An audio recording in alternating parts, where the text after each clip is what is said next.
you know what you're in for. And you know we got some extras up here. You're not always going to agree with them, but you're going to love them anyway. It's unconditional love.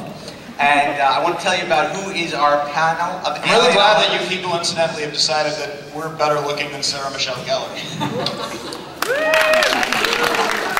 We'd like to thank you all for coming to see us at SFG.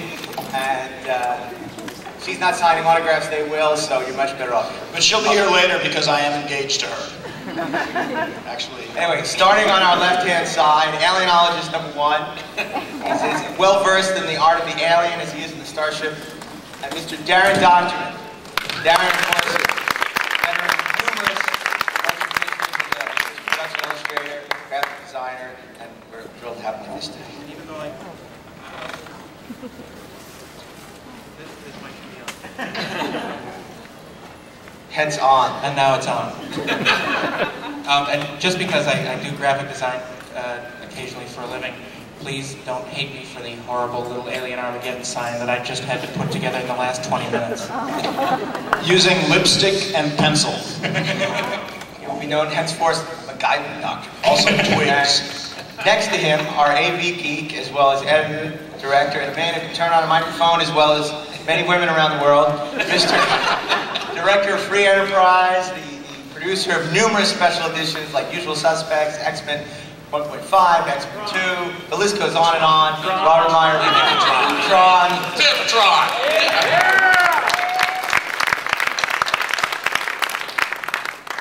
Our token girl. I'm kidding. She's a token woman. Writer for such shows as Millennium, Haunted, The Twilight Zone, writer-producer, television producer extraordinaire, so tons of pilots, the most talented person on the panel, next to me. No, I'm kidding. Kay Arnell.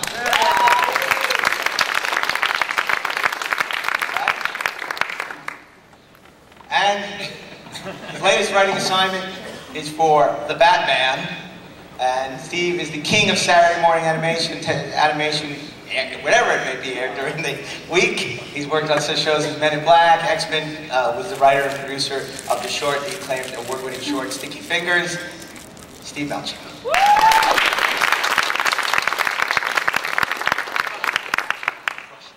And finally, producer and writer on such shows as Buffy the Vampire Slayer, as well as Futurama, and the new Seth MacFarlane show for Fox called American Dad. American Dad. It has an alien in it. And recently, so I can still sit up here for that reason. And for those of you who were waiting for the end of the cliffhanger last year where Dan's fiancée was on a plane in Kenya that may or may not have crashed, I'm happy to say she is here and she is now Mrs. Bever. So, okay.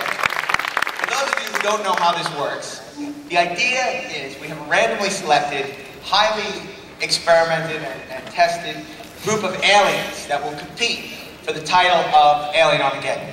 We draw out these aliens at random, we discuss on the panel who would win in each round, and it is narrowed down until the final alien is left standing. Same as Starship SmackDown, except these are aliens.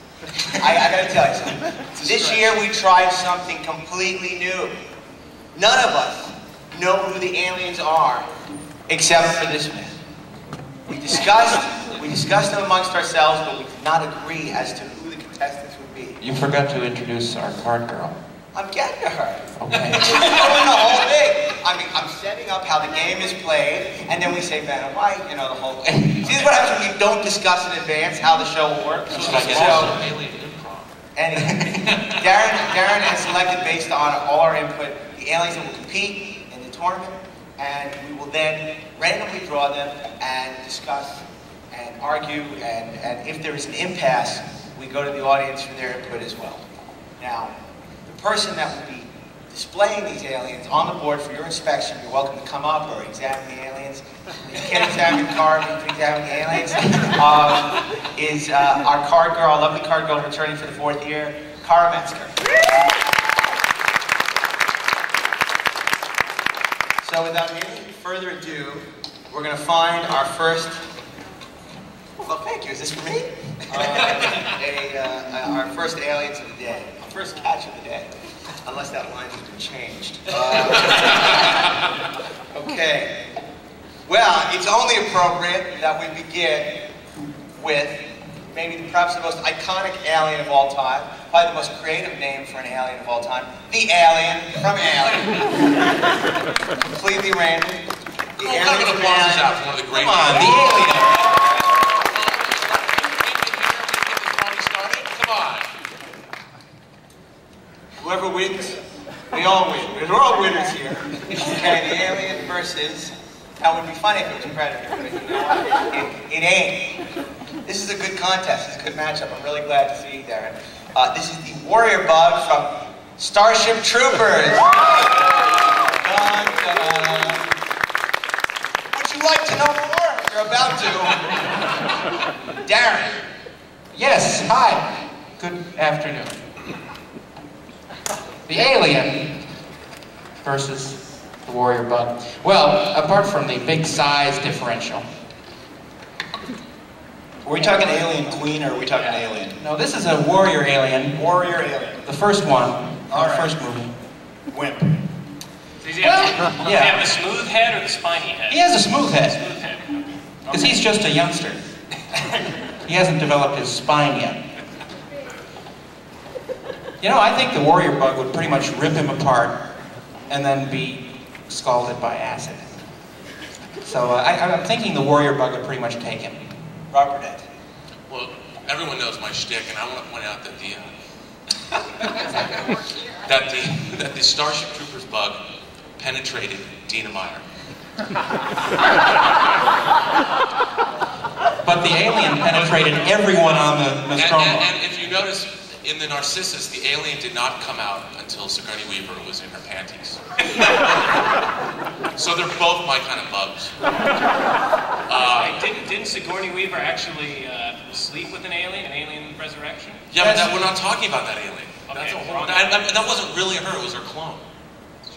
She was dead already. See, you gotta remember these things. However, I will say, you know, I don't know what I'm gonna say. I gotta think about it. Go to Kay. Kay? That's great, yeah.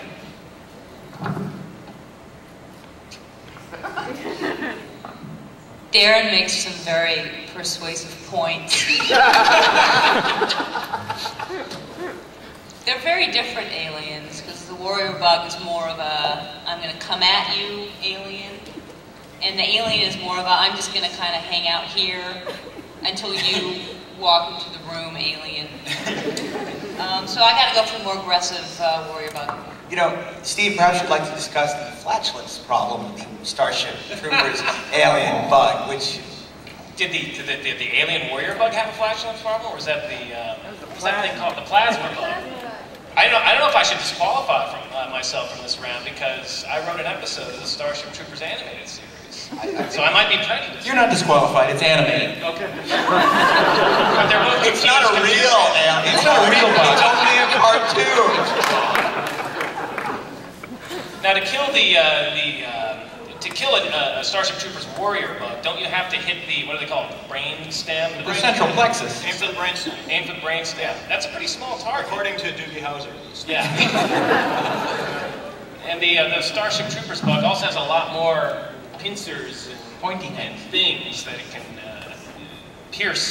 penetrate the alien. The alien is wily, though. I think the alien is a lot smarter. I'm gonna have to go with the alien on this. The alien got blown out of an airlock. But it almost crawled back inside. In 2 movies, it got blown out of it. But it survives the vacuum of space. You know what, though? I'm going to go with the alien. I've decided, because of the warrior bugs, the Starship Troopers weren't even able to kill Casper Van Dien. They can't even manage to do that. I'm going to go with the alien. Plus, it was designed by a crazy Swedish guy. They did kill his career. There's no defense against bad acting. Even the Rapture couldn't kill Casper Van Dien. Wasn't he in that Left Behind thing? The Omega Code. Never mind. I think the actual fight per se would be a draw. They're both insects. They're both very wily. But if you think about this, I think they would kill each other. I think basically the alien would be killed by the warrior bug. bleed a lot of acid over it, kill it, they would ultimately die. But here's the thing. A couple years later, there's going to be a sequel directed by Brett Ratner or somebody. And the evil nemesis in that movie is going to be an alien that looks a lot like a warrior bug. It's going to take its form. There will have been some eggs implanted in some way.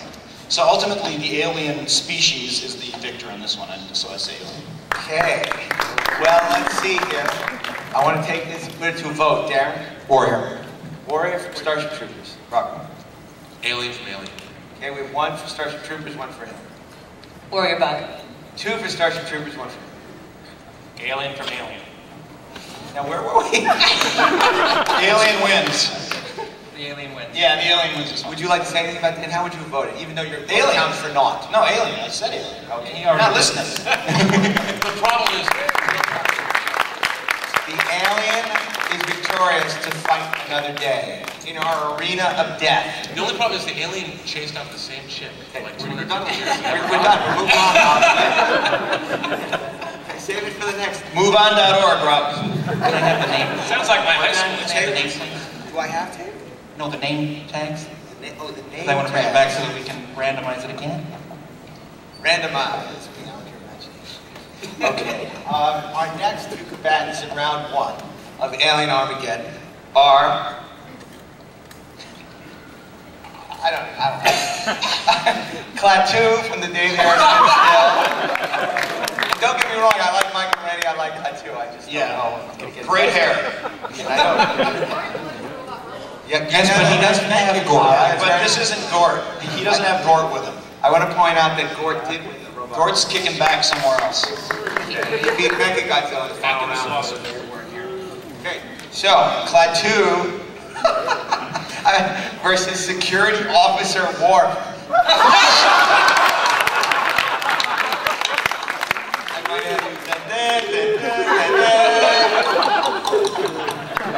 That's a little my Jerry Goldsmith tribute for today. Every giant robot is not honorable.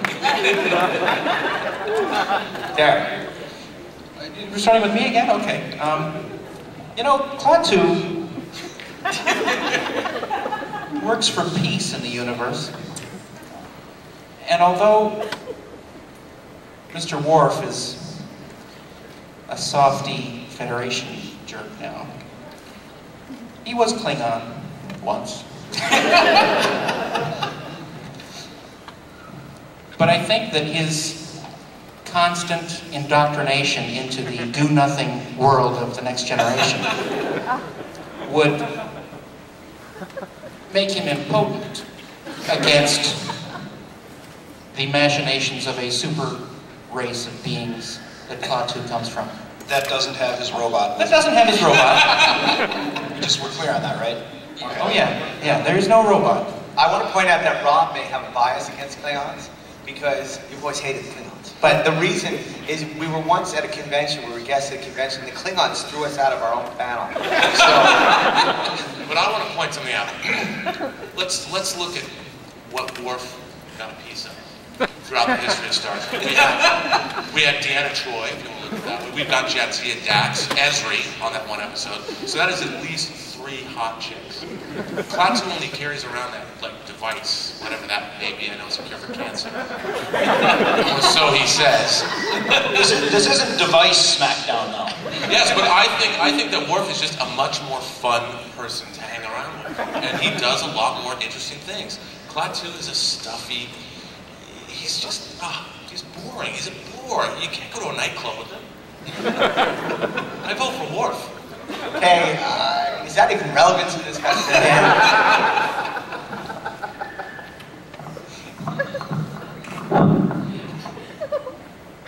Klaatu's a little arrogant. The way he's always standing around with Gort, just kind of going. So I think Klaatu without Gort is just a guy. And I don't care if you... Girly man, apparently that's a big word now.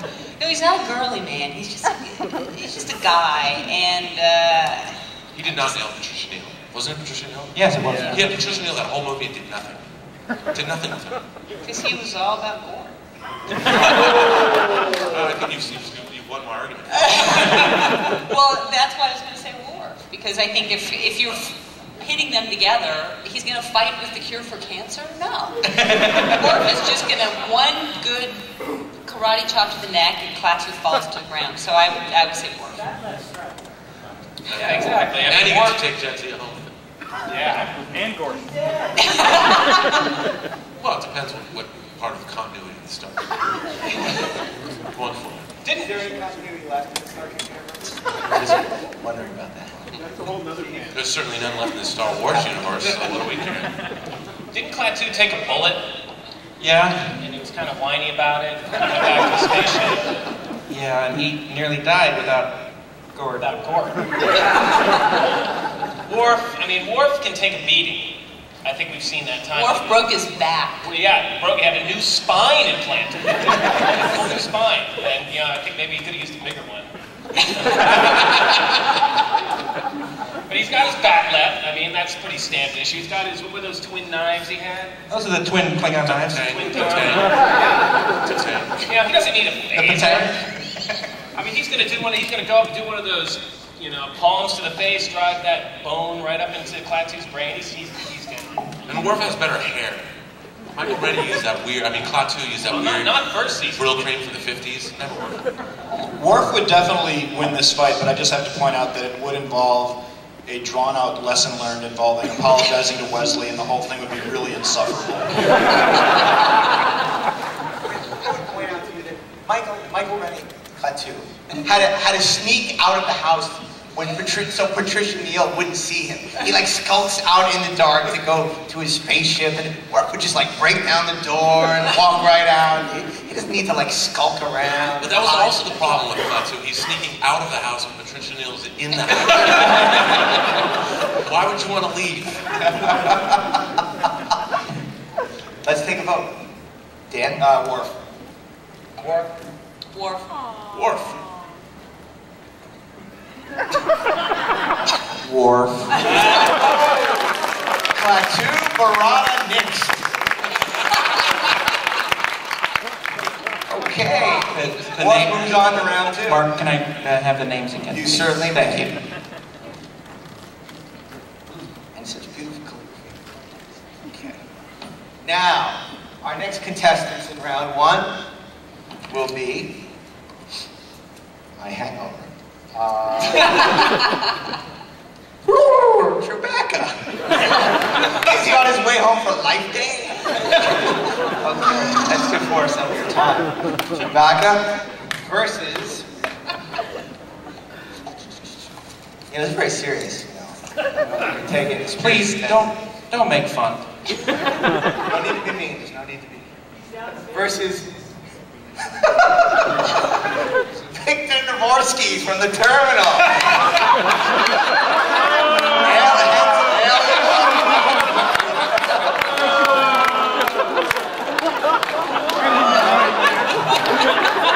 That is wrong. Now, is this Chewbacca with his bowcaster, or with the peace pencil that Lucas will have in his hands by the time he gets a hold of the finishing the DVDs? Bowcaster, right? Sure. Okay. Yes. Oh man. Chewbacca. Yeah. I didn't even understand the terminal, and I felt like I didn't. Am I just wrong? People were giving it good reviews, and I just feel like something. I don't know. At least Chewbacca could get out of Mos Eisley. Yeah, Navorsky wouldn't even make it to docking bay 94. Now the terminal, it sounds... Sorry, Alderaan is no longer there. You no longer can leave. Your passport is no good. Victor Navorsky is known when he loses to just walk away sullenly, whereas Chewbacca is known to rip people's arms from their sockets when he loses. That's a good point. Victor Dvorsky had Catherine Zeta-Jones. No. He never had her. Well, he had her Not on around. camera. You just didn't see that. What? If you don't understand, then you just don't know. I don't even know what that means. At least it's not lumpy versus Victor Navorsky. Oh, it's not my turn yet. Oh, I was going to say Chewbacca. All right. Oh, you'll take Chewbacca. You know... Because he has relatives named Itchy and Mama. And Lumpy. He never would have built, Chewbacca would never have bothered to waste time building Itchy a phone. He lives in a tree house. That's kind of, I don't know, what's that about? Victor Navorsky is very wily. He found ways. He found ways to survive. That's what he does. He'd make, oh, hold on a second. He'd make little sandwiches from crackers and mustard. Make Chewbacca sick, maybe. Things could happen. He could get some shaving cream and shave Chewbacca when he wasn't looking. There are many ways. We don't know all the ways because we haven't lived in an airport. Neither has Chewbacca. So I think this might give him maybe a little edge. Maybe the edge of surprise. I'm convinced I'm changing my vote. I'm voting for Victor. I guess I'm going to have to put this... Wait. You're skipping over. Okay. I don't have anything to add. Well, Chewbacca, first of all, could get out of the terminal. He could actually fly one of the planes. No, because you have to get out of the terminal to get to the plane to fly. Right. Well, he could do that. He could actually leave the airport. I don't know, have you seen the crack security at LAX?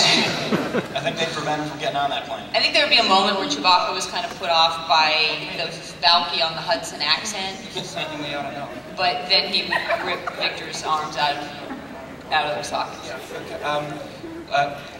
Thanks very much. Thanks very much. Houston, we have a problem. That's okay. I've just been informed that they did a blood test on Victor Navorsky. Apparently, he's John Carpenter's The Thing, impersonating Victor Navorsky. This is going to change things. Everything. Okay, well, we scratched everything. We have to go back and reassess the panel, re-poll the panel. Now that we found out this piece of startling information. Indeed, it is now. It killed a few technicians when they took the blood. That's all I'm going to say.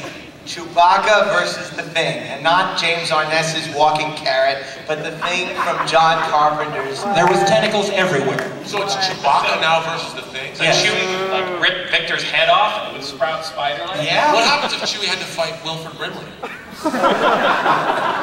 But he's not here. This is a puppet fighting Chewbacca. But the thing is everything it's ever been. It can change instantly. That's right. So what if it got stuck in Wilford Brimley form after? Anything could happen. This is the problem here. We can't make quick decisions here, people. If this happens, it'd be in the terminal. There are plenty of other people to get to there. Yeah. What are we going to do? What if it turned into... As long as he was taking his fiber care, Wilford Brimley could kiss him. He's very strong. The Thing wins this one. Do you think The Thing could beat Chewbacca? Yes, that's my vote. Why do you say that? Because I've seen what it can do to Arctic sled dogs. And Chewbacca's just a special kind of dog. That's basically it. I do. I would say The Thing. Yeah, the thing could open like a giant mouth in his chest and like bite Chewie's leg off or something. Yeah, I have to go with The Thing. This is a startling change of events. Robert, you're the last hope for Chewbacca. What? They've already voted. I mean, I'm not a deciding vote here. No, but I'm not talking about But if you that. can Maybe rile you the can audience, convince them. Look, Maybe you can convince them otherwise. I'd have to go with The Thing on this one too. But and also because you have George Lucas's career where it's at and John Carpenter's career where it's at, so they're both they're disadvantaged now. You have to now that we've seen the Wookiees home. And it's not like movie directors. Okay. The Thing. It has to be The Thing. The terminals suck. Chewie wins. Yeah, but we're not talking about the terminal. Does We're everyone talking about agree? The Thing. By unanimous consent, The Thing goes on to our next round in a stunning reversal of fortune for Chewbacca.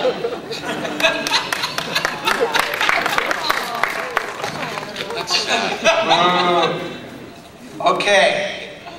In our next round one competition, we have not your average Vulcan, Mirror Universe Spock versus the Martians. Let's see here, what do we got? Versus... What? What the hell is this?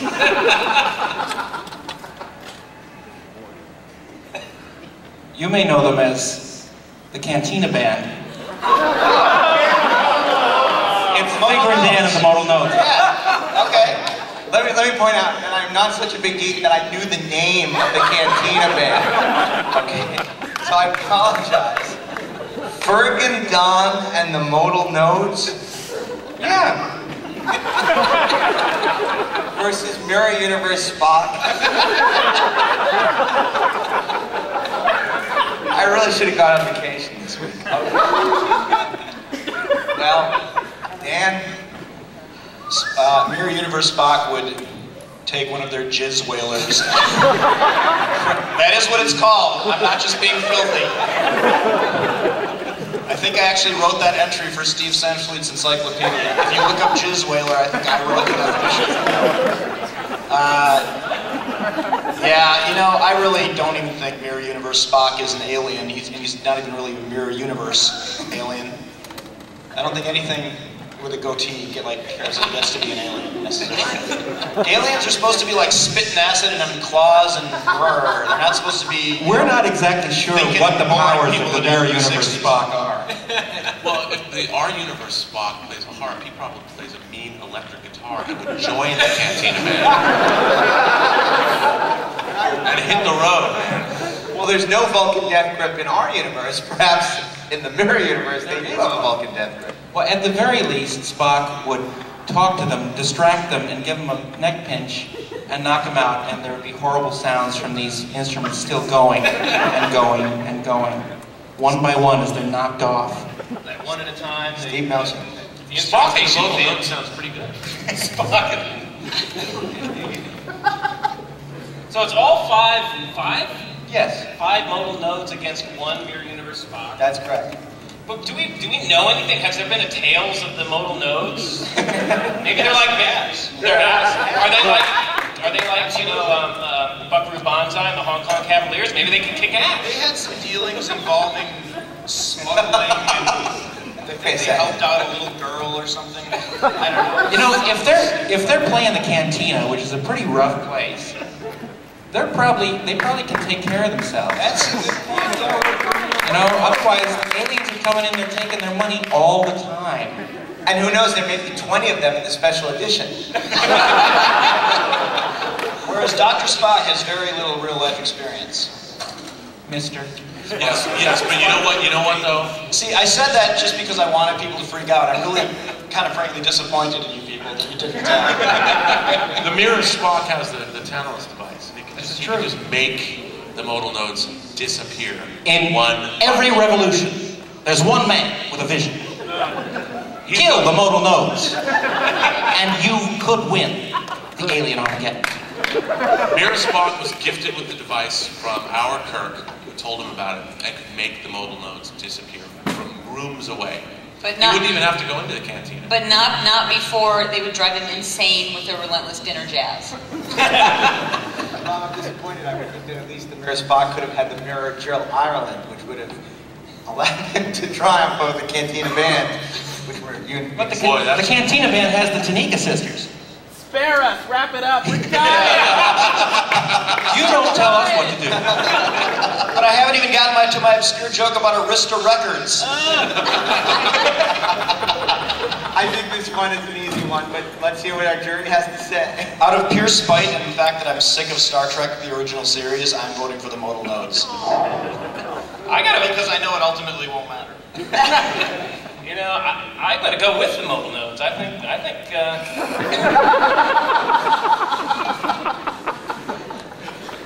there's a lot we don't know about them. A lot of good points were brought up. They might have a way to, neutralize Spock's device. I think they might kick ass. Okay. Yeah, I gotta go with them too. They're And remember, Spock doesn't have the Tantalus field on Tatooine. How do you know? I'm voting for the model nose. And to answer your question, Robert, it has to do with humidity. I am stunned, shocked, and appalled at this panel. I mean, Star Trek may suck now, but at least they didn't go back and make the old Star Trek suck. Star Wars, on the other hand, was great, and now it sucks. Isn't Shatner going to be on Enterprise this season? No, they got do Brent some Spiner damage. because Shatner wouldn't do it. Because at least Shatner is not a complete whore. He did do Generation. Wait, he did our movie, I take it back. Okay. Anyway, that was... So the Cantina Band wins? I guess they can play their own victory. This is just sad. Next year we're going over the aliens first. I think that would change anything. I can tell you we've vetted the starships for tomorrow, so... Okay. Now we're talking. Now we're getting back into it here. Very resourceful, powerful alien that will be coming to a theater near you later this summer. Hey, it's sponsored by Fox. The Predator.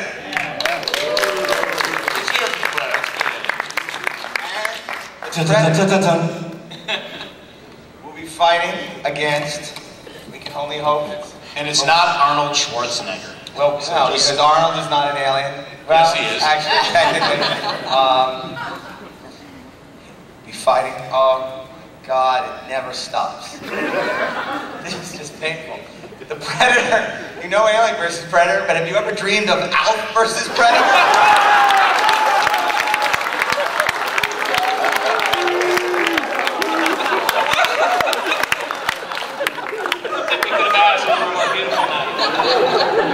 I don't want you people to underestimate the degree to which Alf has disarmed the nation with his rapier wit. And while I'm not making my choice yet, I think that there would definitely be some jokes about eating cats that would amuse the Predator quite a bit. Cause him to take pause before, yeah. They both have great haircuts. I mean, the Predator's got those cool dreadlocks, and Alf has got that Ronald Reagan swoop thing. I don't know. I don't think that Alf would be that tasty, really, to the Predator. The Predator, Well, he would, try to... blast him with that thing. The Predator just predates people. He doesn't eat things. Now the question is, if it bleeds, you can kill it. But does a puppet bleed? A puppet doesn't bleed, but Paul Fusco's hand does.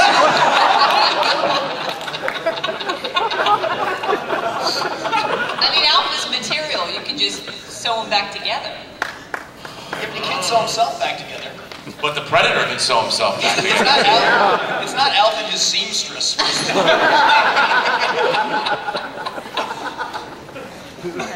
Wow. This is a tough one. Because, usually the Predator grabs the head and then just pulls the spine out. If he grabbed the head, he'd just leave the hand there. Waving. And we're back to the thing. Thank you. Predator versus Alf, Rob. Predator versus Alf. Alf was on a lot more episodes. He stayed on the air a lot longer. I mean, the Predator's got, what, a third movie coming out now that isn't even his own movie? He has to share it? Alf went to frickin' Gilligan's Island. Alf's also getting paid to do commercials now. I don't see the Predator's not being paid to do any commercials. And Alf clearly has more longevity than the Predator. You know what? The Predator is a... This is one-on-one combat, Rob, for God's sake. All right, then. I'll go with the Predator. Thank you.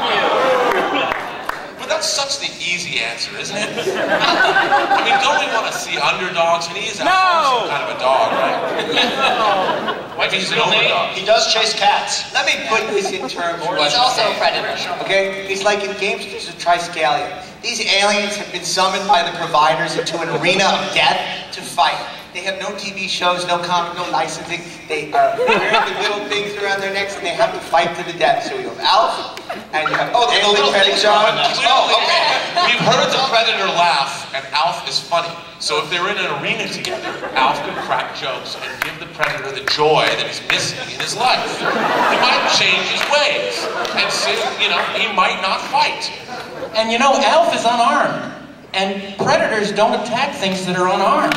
Is that right? That is true. Oh, there you go. What? They are good sports. They're all about the hunt. They're all about the honor. Because there's no honor in killing Alf. You just said he had a cutting wit. You don't think they want to put Alf's skull in his spaceship? No, that would be embarrassing. That would just be all about. Aliens don't have weapons, and they kill them. They're not intelligent. Aliens are weapons. Okay, now we're getting to semantics. I'm deeply embarrassed by this panel that The predator wins. that Alf could defeat. I think Darren, I think you should throw this out to the audience. That's what I'm Darren saying. made it. I want you to convince these idiots up here why Alf would not defeat the predator. Would anyone like to share? Oh, look at this, an expert on aliens, Rod Roddenberry Jr. We don't know the history of Alf. Alf could be a full-blown psychopathic killer from Melmac, right? And he cruises down, he's killed the Tanner family, and now he's hunting the aliens. Next summer, it's Predator versus Alf. Alf's gonna win. But he didn't kill the family, he just framed Max Wright for drunk driving. I want to hear somebody come to the defense of the predator. Whoever thought it would come to this? Just because Paul Anderson's directing his movie.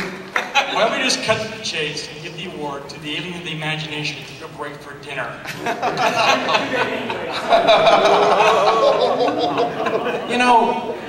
Sarah Michelle Gellar is right over there. Yes, sir. Back to the last thing. Is the mirror universe Spock uses Jizz Whaler more than every 7 years? See, we're on Predator versus Alf. But that was Been good. thinking about that for a while, yeah. All right. If in fact this is a reasonable battle, what would not be a reasonable battle? Is there a more pathetic, worthless, more weak? You heard it already, the Cantina Band. Get out. We never saw Alf in battle mode. Sitcom mode. Maybe he's a great fighter. He jumps around. You don't know. Right, no, he's Way back he's here. the But then again, maybe the avatar. Predator has rapier wit too. Alf had an ant farm, so he could summon the ants to come and kill the predator. In that episode, the ant farm died. That was the point of the episode. So Alf killed an ant farm? Yeah. He killed a whole colony of creatures. Actually, it's not true that we have not seen Alf in combat, because if you remember the Alf animated series, No, we don't. That's actually, I think it's counted as canon It was drawn. because it's in It's not background. real. It's He not fought real. the gut squisher and defeated him handily. So I think that we've actually seen some empirical evidence that the Predator doesn't stand a chance. It was a cartoon. We established that cartoons are not real, or Mr. Arix would have won this competition. I gotta say, it's gotta be the Predator. He can make himself invisible, blend in, and Yeah. he will rip the crap out of Alf. Alf lived on Earth and no one seemed to care he was an alien. Per what Mark was saying before, though, the Predator is being forced to fight. The Predator, yes, in nature, the Predator wouldn't kill Alf. He's being forced to do it, and there's no contest, and obviously the Predator's going to win it. We're going to take one more comment on this, and then we're going to have to vote, because otherwise we're going to run out of time. And this guy in the front row is getting really hungry. So, Puppets burn. puppets burn. Thank you. Also made of non-flammable fibers. Sir, Alf is a puppet.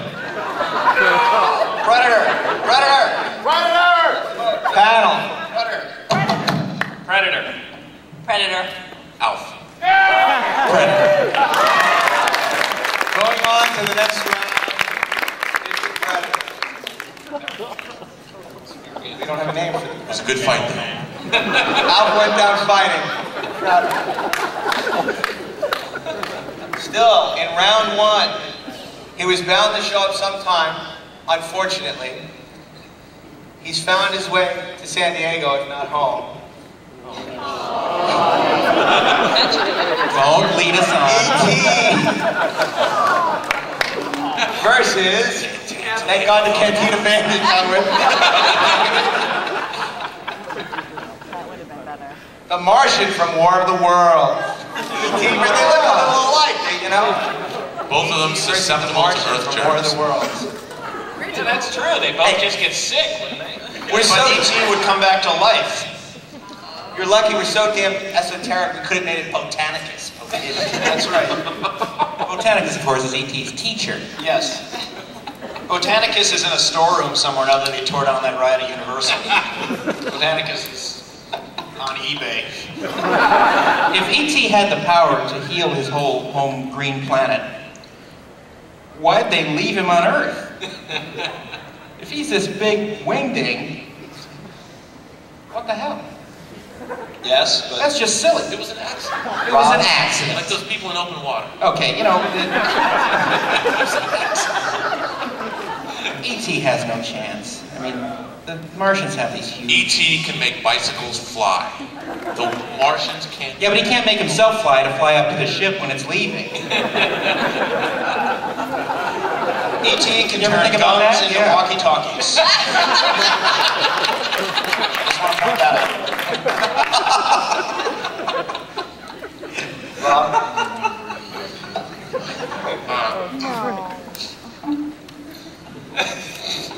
E.T. knows Drew Barrymore. Who doesn't?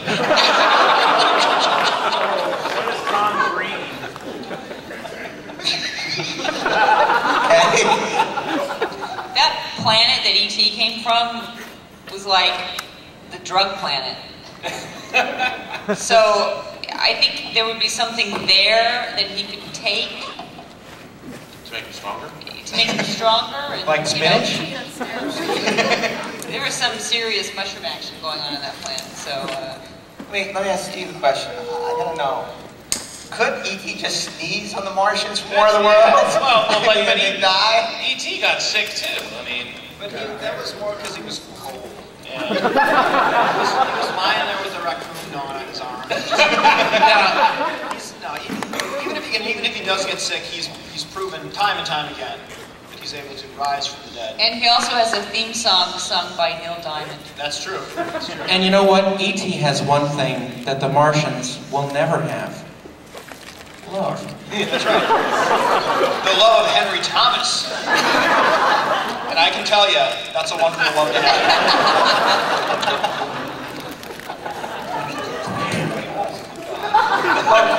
Just ask Dabney Coleman. That's... He was in a movie with him. The War of the Worlds. They look a lot like E.T. actually. But They have the same arm. these big ships with The War of the Worlds, the Martians are destined to fail. That's their whole point. Is Plus to be, girls. to be a big Girls allegory scare for the something that I don't fully understand. Remember when the Martian alien ran away from the girl screaming in the farmhouse and she was Gene Barry? They flap their arms and run away from girls. So does E.T. Oh, he goes. But at least he goes with the girls. How do you mean? Oh, that's right. He He was wearing a flips his sheet. arms and runs away from flashlights. And E.T. knows Yoda. Listen, E.T. knows Yoda. Go ahead. E.T. wins. The Martians are destined to fail. That's their whole purpose. And E.T. can get over whatever bugs, whereas the Martians cannot. I don't know. I mean, those Martians just scared the living crap out of me when I saw that movie when I was 5 years old. I think they're formidable. I'm gonna have to go with the Martians. Okay, we got E.T., one for the Martians. That's a good point, actually, because they also scared the crap out of the country. That's true. Like So, George Bush. Good point. So I'm going to go with the Martians. We have two for the Martians, one for E.T. E.T. doesn't have legs. He's got those little... Two for E.T., two for the Martians. Darren, it all comes down to you. This is a very, very difficult position you're in. You're really going to think about it, weigh what everyone said. The weight of the world is resting on your shoulders, as well as Mars.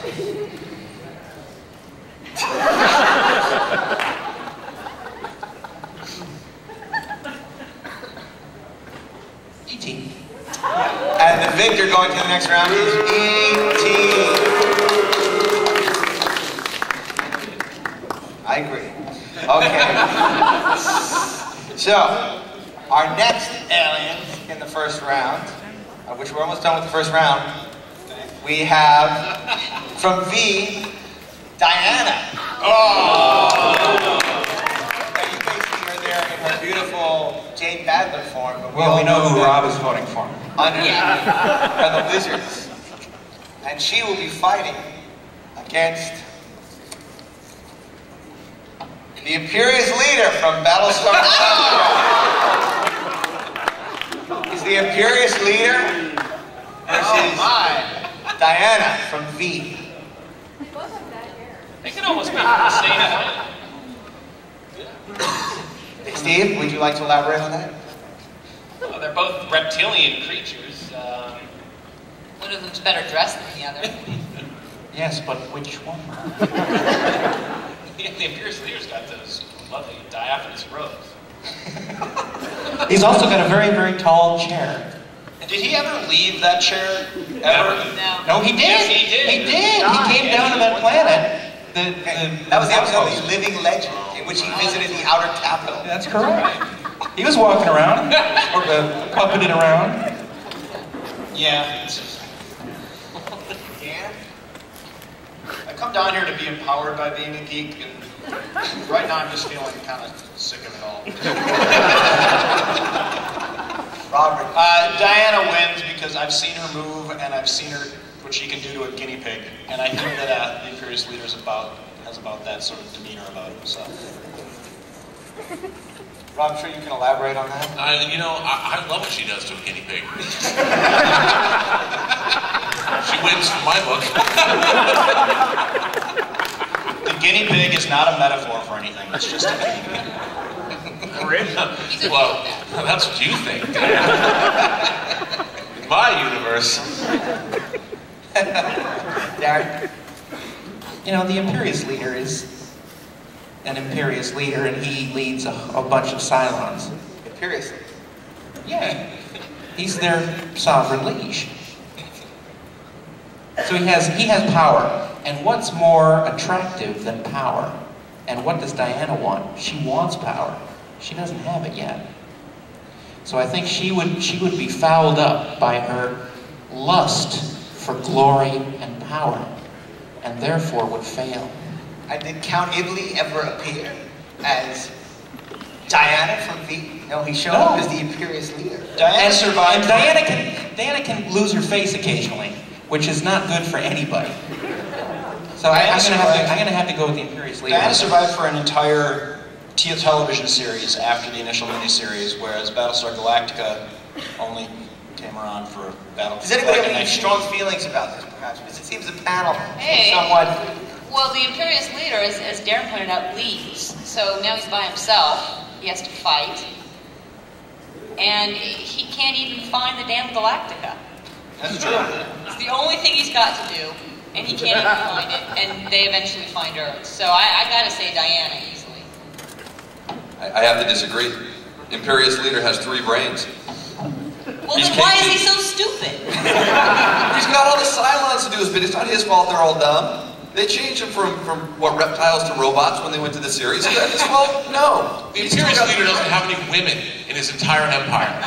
He's got robots and one He's got Lucifer. Not He's got Lucifer and Spectre. That's enough. He's got a couple gay robots. But that's Those V aliens are getting busy. They get busy with human beings, man. Come on, Diana is the Mac. The Cylons couldn't even defeat Wolfman Jack.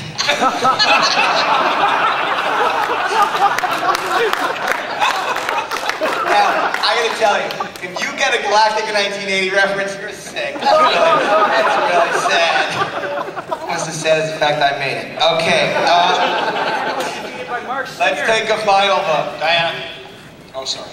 That's where I was going. Steve. Diana, as much as I love Galactica, I have to go with Diana. Diana. Diana. Unanimous agreed. Diana B. Moves on. Can I have the name tags, please, Mr. Altman? By Mark Singer. Mr. Altman, can I have the name tag? Yeah, but he was the Beastmaster, so he deserved to win.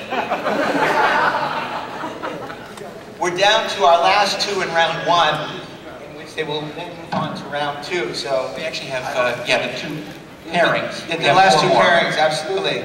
And now it gets serious. Now we got some real aliens combating for the title. From the movie Species, Syl, Another H.R. Giger creation. Will she go on to fight against the alien, as we all hope, or will she be defeated by the Blob? Steve McQueen from The Great Escape, or the Blob? No. Sil versus the Blob. Okay? As much as I'd love to see Sil move on, I gotta say the Blob. The Blob just, you know, there's nothing else to say. The Blob. Blob versus Lucas. The Blob. Okay. Steve? Sil would might. How do you even fight the Blob? I mean, there's this Blob. Sil would come over with her. But she doesn't have a fire extinguisher. We don't know what those breasts do, actually. I think she would touch the Blob, and the Blob would just go, and then she'd be absorbed. She'd turn into a Blob. The Blob is that gray ooze that Art Bell's always running his fat yap about. I mean, that stuff's nasty. And Sil, I don't know that much about Sil because I only saw the movie once and hated it. And in the first scene, she opens her eyes and she's wearing contact lenses, which seemed kind of strange to me that this super being would need that. So, yeah. Yeah, but do we know if the Blob has a gender? Because Sil uses seduction as her method. But if evil is its gender. No.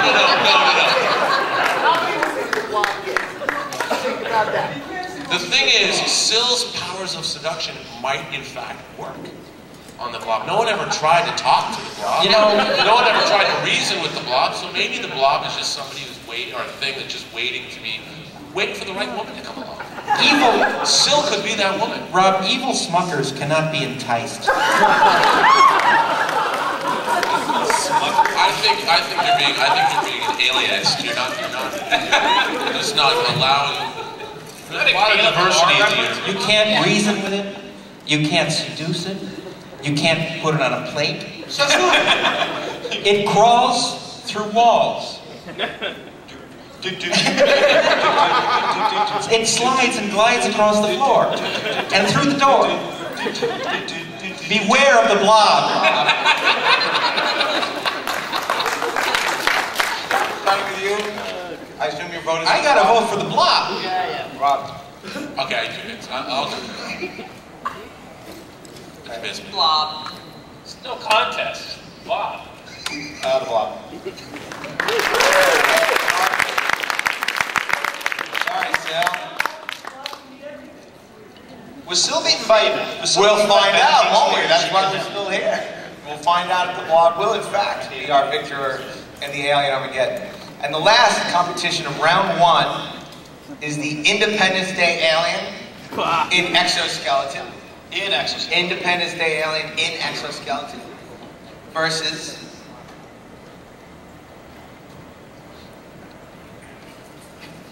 We can make this a little more efficient. I don't want to do this one. You're walking out to Castaic to get the... I'm going to put this out to a vote.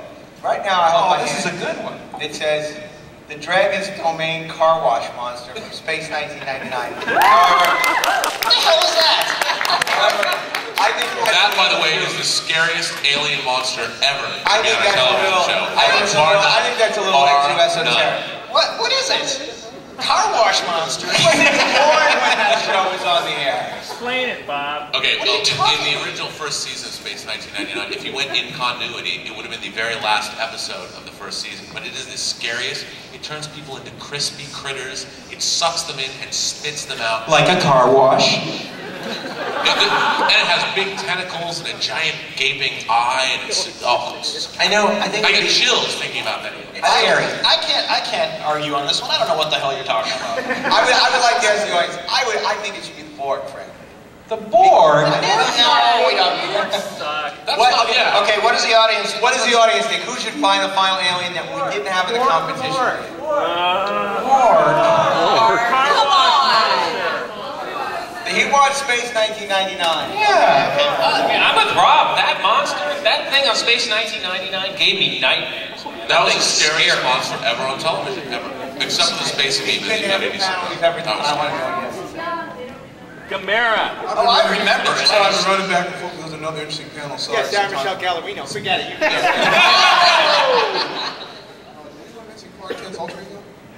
No, Cal, we argued about that. Superman is a superhero. We were thinking about putting Cal. That's not an alien. That's for superheroes. I know an alien when I see it. That's not one. What about the aliens in Voyager from fluidic space? We don't do anything from Voyager. I know which alien you're talking about. This is the scariest monster. Anyone who watched Space 1999 knows this is the scariest freaking monster ever. It gave you nightmares. It made you shit yourself. Okay, fine. It was Car Wash versus what? It was Car Wash versus... Versus the Independence Day. Kill it with an axe. The Independence alien got killed by a computer virus. So give it to the Dragon. The Dragon wins, hands down. Okay, you can't shoot this idea down because it's from my fiance, so all her ideas are good. She said the sleeve stacks from Land of Lost. I think that's a good idea. They're not aliens, are they? Okay. They're indigenous to the Earth. Zorak. That's a good one. Zorak. All right, What the hell is that? All the planets? No, wait, from Voltron? That's Zorak? The nemesis of Space Ghost. Oh, that's Zorak. No, I'm thinking of Zorak. He's animated. That Space 1999 idea is looking better and better. But the Metroids. Do you mean the Metrons from Nintendo? I was talking about the Metron. Okay, Arena. We already have the combatants. They're pitted against one another. We can't just vote people out. How about the naive aliens from Galaxy Quest? The aliens from Galaxy Quest. The comedy so aliens. happy you have chosen us. Thank you very much. Mark and I have an axe to grind with the Galaxy. Anybody out there remember the Gorn? The Gorn. Yeah, why isn't the Gorn on this thing? Because you said he was too humanoid. No, I specifically said if we're going to have anything with Star Trek, it should be the Let me Gorn. ask you a question. You got the Cantina Band aliens?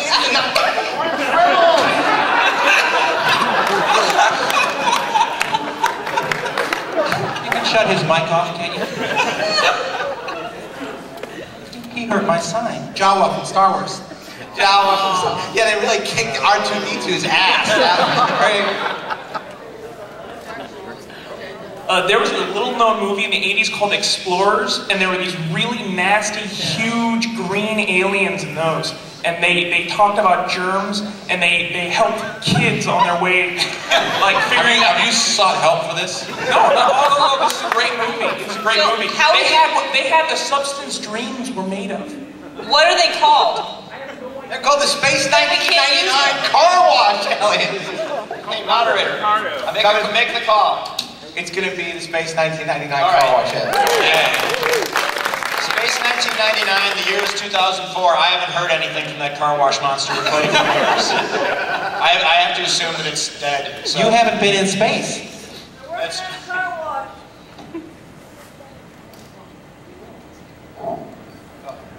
Wait. Yes, Car Wash aliens. Car Wash aliens. Have you voted yet? No. I'm saying we're opening it up to discussion.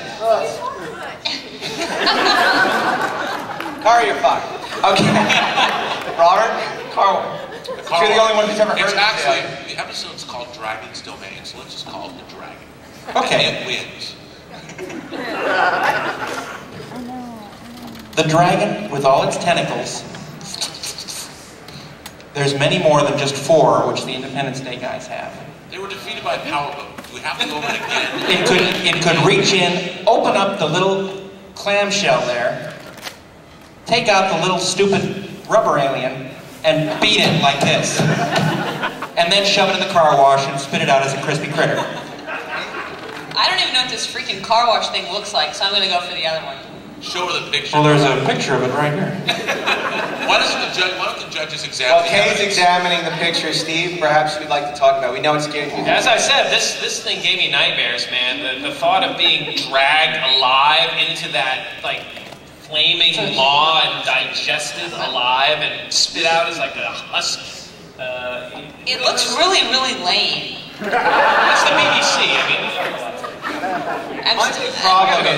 My big problem with voting for anything from Space 1999 is that for Best Emmy, for the Emmy Award this year, William Shatner is up against Martin Landau. So it's sort of like Captain Kirk versus Koenig. And I'd much rather see that, Space 1999 doesn't get any kind of recognition. Was this literally a car wash that they were claiming, or are you just saying it looks No, like it? it's just its nickname. Because it has the white... Okay, then I vote for the Independence Day. one vote for Independence Day alien. Steve? Dragon domain monster. Okay. Independence Day. Dragon. Dragon. And the victor is Space 1999 Dragon's Domain.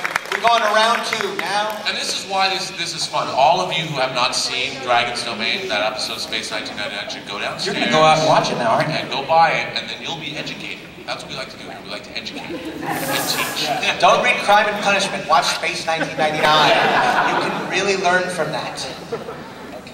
Now we will go to the second round, where the winners... I really gotta go with Diana. I mean, the Predator would just kind of stare at her. Well, I find that hard to accept. Well, I think if the Predator's got that gun on its shoulder, it's got blades that come out of its forearms, it's trained in many forms of deadly combat, I think we'd take Diana. Diana has lip gloss. So does the Predator. Yeah, the Predator. The Predator we would be looking at Diana and we just see these 3 lights zero in on her and then rubber everywhere. So Darren says the Predator. Robert, have you, after hearing what Val I'm has just to say? going to go with the Predator. So we have 2 votes for Predator, okay? There's nothing without her minions. Especially if the Predator has some red dust with them. Yes. Okay? Diana. Steve. Predator. And then the Predator. The Predator will move on. Diana from B will not. Moving on in round 2, we now have... the Cantina Band is back to ruin my day.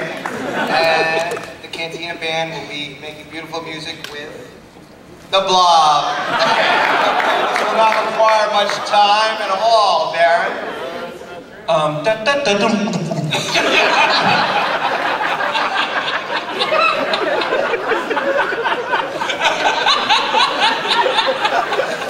That's what would happen. What he said.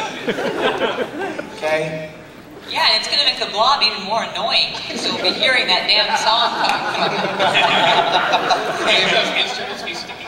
Oh, the Blob in this round would be a little bigger now, wouldn't it? Because it absorbed its opponent in the last round. So, yeah. Blob. I'm worried that that the Blob's gonna win this whole thing, which I don't think is cool. Like, it wasn't cool when Gort won the robot thing. Why not? Because it's like an old movie, and it's like, you know, it's an old movie? That's the argument wrong. Cantina Band got replaced by Size Snoodles in the reboot band. So they must have been doing something wrong. I mean, otherwise it would have made it to Jedi. Wouldn't have Jabba would have hired the better band, right? They must have. The Blob wins. Could I ask the audience quickly if anybody remembers how did the Blob end? What happened at the end of that? They froze it. They froze it. Froze it. Hey, they're making a new Blob. They use frequencies from They're their making a new instruments to Blob destroy right it. No, those are Mars Attacks Martians. Robert, they're making a new Blob right Is the new Blob a boy or a girl? I don't know. Do we know? It's a Blob! Frozen. Well, These kids today, they don't remember the classics. jellyfish is a blob. It might have a gender. Has no sex organ. Clearly, the Blob is the overwhelming favorite. But Bob, you want to say something?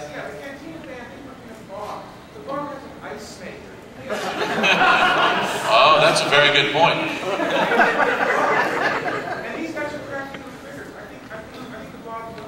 I don't think there's any liquid nitrogen in the ice maker, though. Well, I think the Blob will go on to eat another day. All right, Blob. Much like It's the Blob. moving on.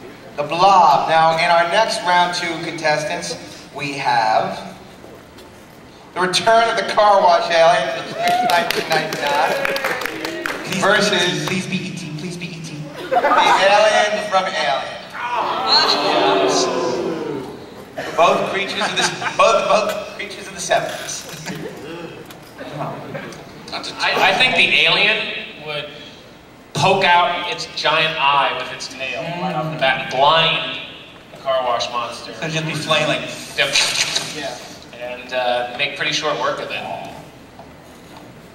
And the blood thing. I mean, you saw what it did to the wheels of that transport in Aliens. Yeah. I mean, the second it got just a little bit crushed, it would basically hit some crucial wing nut on the thing. And you know, we know that the alien can survive very, very high temperatures. Extremely high temperatures. Molten liquids Molten of every kind. of various something.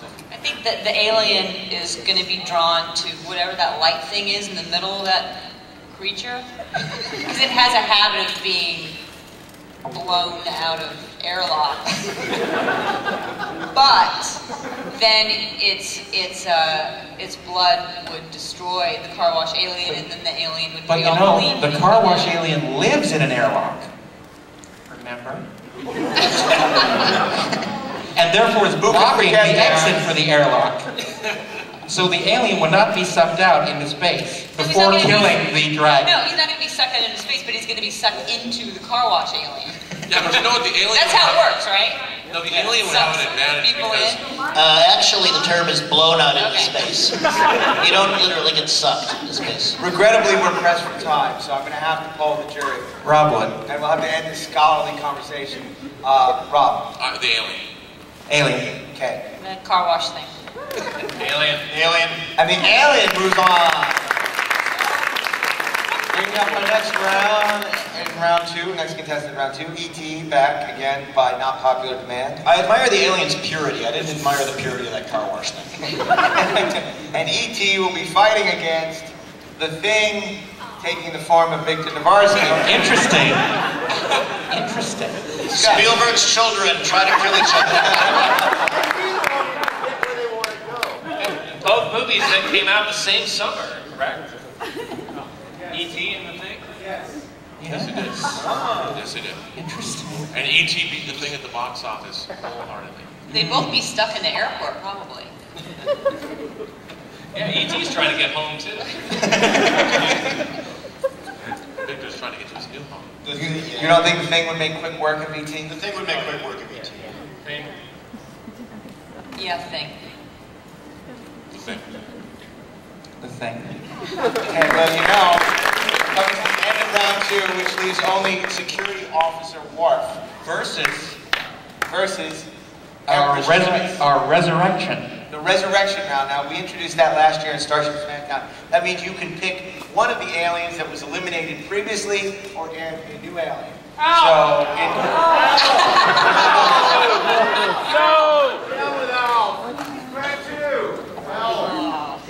I'll tell you what, let's see what we got here. Let's see.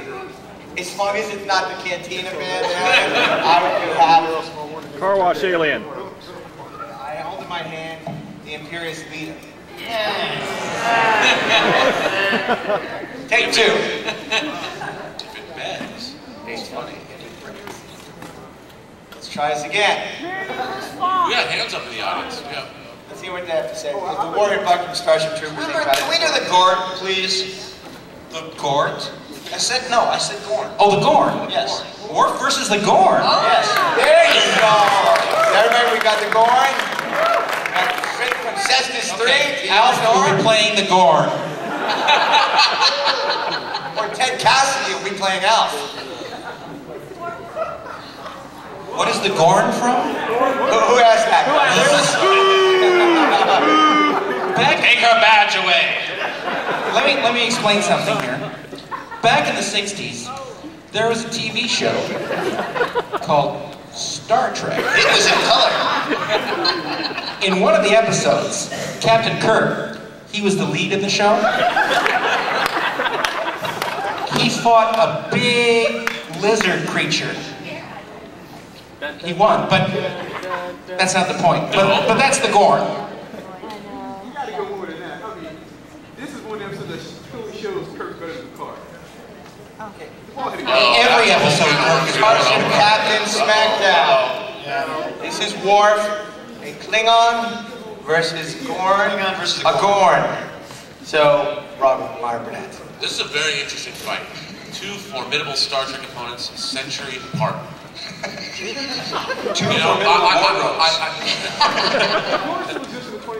Now you have to understand, when we saw the Gorn, he was stripped of any of his weaponry.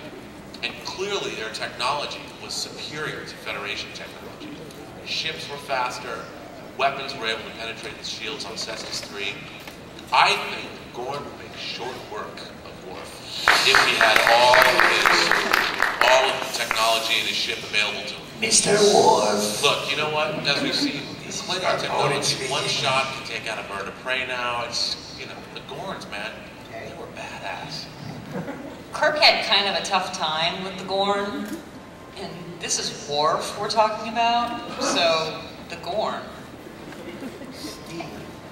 Well, both formidable warrior species aliens. I mean, Rothgar, this would be a really tough battle. I mean, they would be duking it out hardcore. But the Gorn has more formidable natural weapons. I think the Gorn's going to take out Worf. Yeah, the Gorn unquestionably has more natural weapons built in. Plus, Worf has teeth, but all he does with the Gorn is...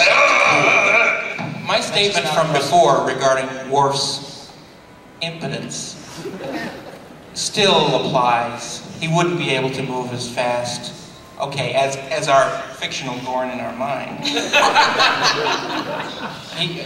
Worf would be killed pretty quickly. Okay. The Gorn have defeated Mr. Worf. Woo! Our last contenders. Now we go down to the final elimination round. Darren. I'm going to take these 6 contenders. Ricky J, ladies and gentlemen. Throw them into a watermelon. Number 1. Not a number. Free. The alien from Alien. Yeah. And this is what you've been waiting for. Uh-oh. It'll be better than the movie. Alien versus Predator. At this point, the Fox lawyers come in and give us a cease and desist immediately for fear of spoiling their little movie. Yeah.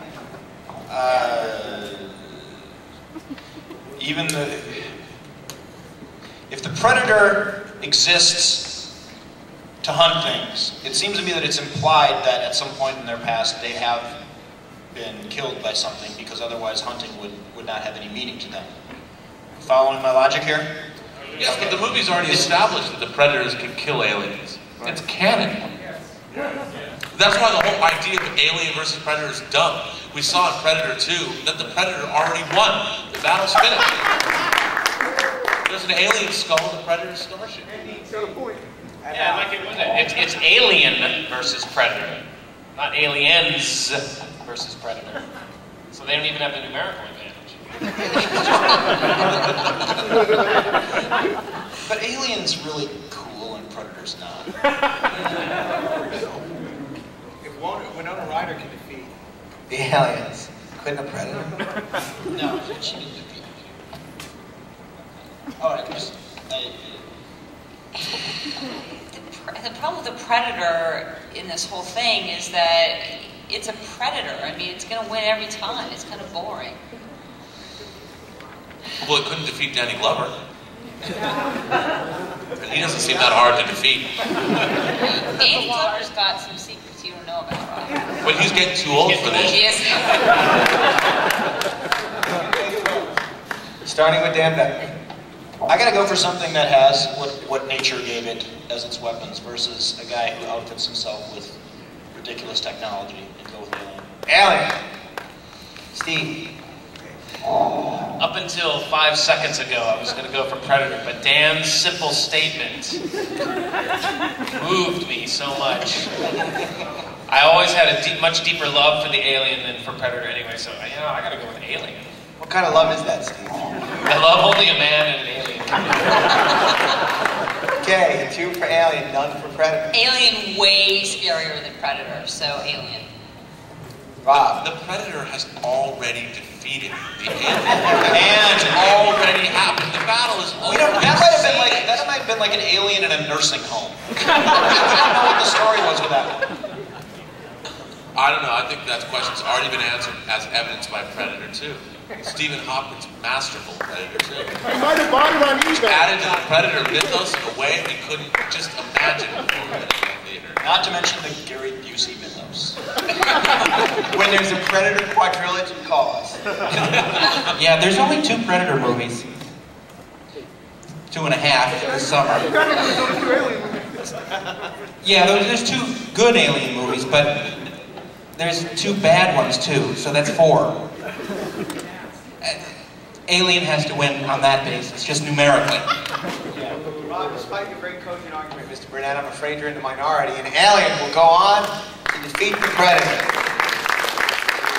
So now you don't even have to go see the movie. Yeah. Now we have, Darren, please, I don't want to interfere with your system. You will hand off the cards to me, and we'll tell you our next competitors. Fan favorite returns is the Blob versus a resurrected Alf. No, it's Gorn. It's the Gorn. The Gorn. I stand corrected. The Gorn versus the Blob. The Gorn versus the Blob. Robert Byron now? Well, the Gorns would bomb the Blob from afar, like they did on Cestus 3. A Gorn. No, No, you don't know how many people. Not Corporal Agar. No, a Gorn, they would do the same thing. So I think the Gorn would be smart enough to stick, because the Gorn is a very slow-moving creature. So close combat, out of the question. And a master strategist like the Gorn captain would stay away from his opponent and bomb him from afar. Hence, he would defeat the Blob. Star Trek 4.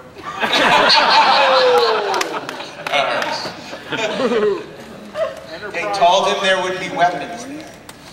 Darren? This is the Blob versus who? The Gorn. Oh, the Gorn, of course. Remember that show, Star Trek? You know, I'm sure that amongst the weaponry of this one Gorn is some kind of cold apparatus. You know, that's within the realm of possibility. They're cold-blooded creatures. I mean, they probably have, you know, the simple fire extinguisher. You know, I mean, we know Captain Kirk does. We see it behind his head every episode. So, yeah, I would think that the Gorn would figure out a way and freeze the Blob and, you know, put it in the refrigerator or something. Yeah, you know, I think Rob made a good point when he said that the Gorn was a strategist. Thank you, Kay. You're welcome, Rob. Dan, I'd like to vote. The Gorn would avoid the Blob until winter, at which point the Blob would freeze.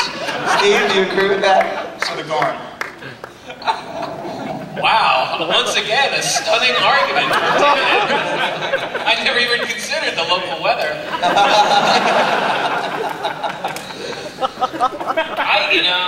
I have to go with the Blob. I mean, the thing is unstoppable. I don't think the Gorn is going to have a freeze ray or a fire extinguisher on it when it's transported into the arena of combat, you know? But if it was in Antarctica, that would change. I'm still going to go with the Blob. Okay, we have 1 for the Blob, 1 for the Gorn. Okay. We also have to remember that the Blob has already assimilated the Cantina band, so the Gorn would always know where it was. So I'm going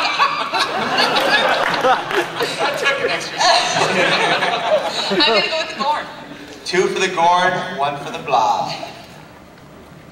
Mr. Burnett. Oh, I already voted. Yeah, Gorn. Gorn. And the Gorn defeats the Blob. Hey, if Larry Hagman could defeat the Blob. You're kidding. So this creature that began this thing. Oh, sorry. Hold on, Dan, I'm on the phone with Victor Dvorsky. Well, it's the lab. Apparently they had the blood samples switched. Victor Dvorsky is not the thing, apparently. No, I'm sorry. Well, you know, we've been through 3 rounds already. You know, I would have appreciated something sooner. Okay. All right. Thanks very much. The thing hasn't been in this competition. It's just been Victor Dvorsky. So he's eliminated. He's eliminated. I'm sorry to say. So we're stuck with the Gorn versus the Alien for the final round. The Gorn versus Alien. At a point, this is the first Alien Armageddon, probably the last. But we know how well the Robot Rumble went. Responsibility that you will determine the winner for all time. Because remember, people are still talking about the legendary triumph of the Enterprise over the Imperial Star Destroyer. The first Starship came back down. Legendary triumph of the Battlestar Galactica. You of all people should know the danger of reopening old wounds. Chris Gore was right. Chris Gore was right. So I want to ask. Chris Gore is right? When he said before it started that. I want to point out the tremendous danger potential of any decision that you make here. Mark. Yes. Can you do Stars and SmackDown tomorrow? And you have Battlestar Galactica tomorrow? We're not talking about Star Trek SmackDown. You come to that panel tomorrow and ask this question. It's about aliens. You're the guy who came to my Futurama panels and asked Simpsons questions, aren't you? Which Battlestar Galactica are we going to use? There is only one. That's all I wanted to know. That's all I wanted to know. We have the Gorn versus the alien.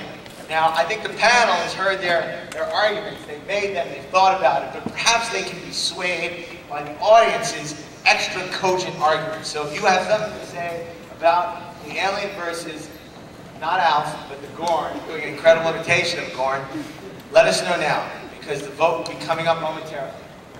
What do you got, a little Gatu over there? Lizards eat insects. Lizards eat insects, which would have been appropriate for the Diana from V conversation as well. That's very good. But not lizards versus insects of the same size. How about Captain Archer versus the Nazis? Okay. The Nazis. This time let the Nazis win. It's the only time I ever rooted for the Nazis.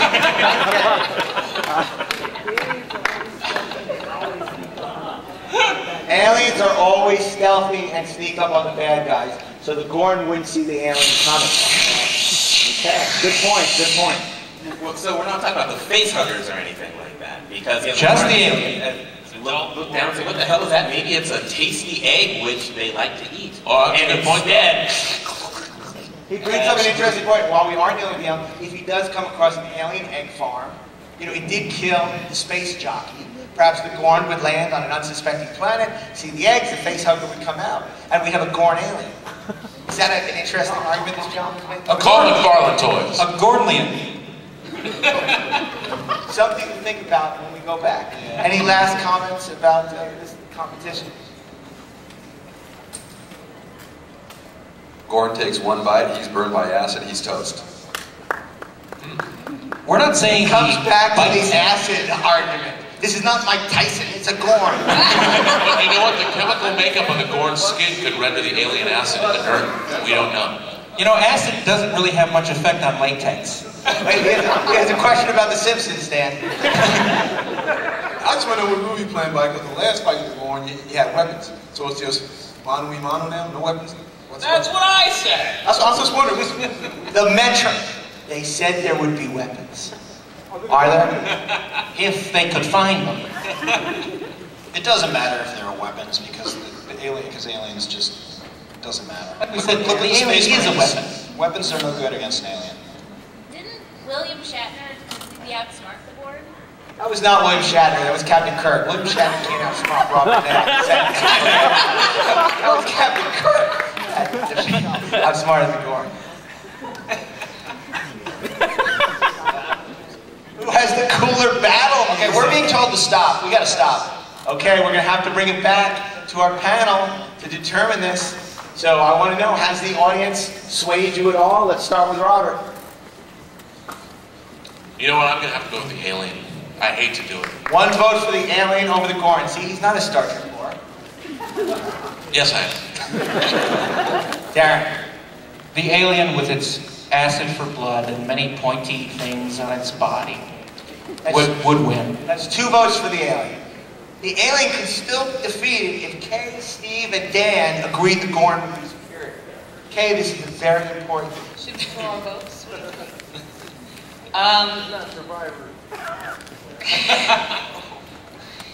Yes, the Gorn has announced its engagement. The alien will be telephoned and that's here coming. The Gorn was able to outsmart the Blob, but I don't think that that's going to work on the alien. I got to go with the alien. Aliens are smart. And there's no airlock. I was going to say, when I was 9 years old and saw Alien for the first time, and Ash's head gives its speech as it's spouting Yahoo, or yoo-hoo from its pipes. It's one of the best sci-fi speeches ever, and it's describing something that cannot be killed, and it is genetically the ultimate predator in the universe. It's a very moving speech. Perfect story speech. It's still the victor in the first Alien Armageddon. The beginning of the Alien. Tomorrow, Starship Smackdown. It goes back to the beginning. All stars, the greatest Starship. Smackdown is much funnier. Much funnier. We thank you for coming. We'll hopefully see you tomorrow. And thank you to our panel and Cardco Kara Metzger. See you tomorrow.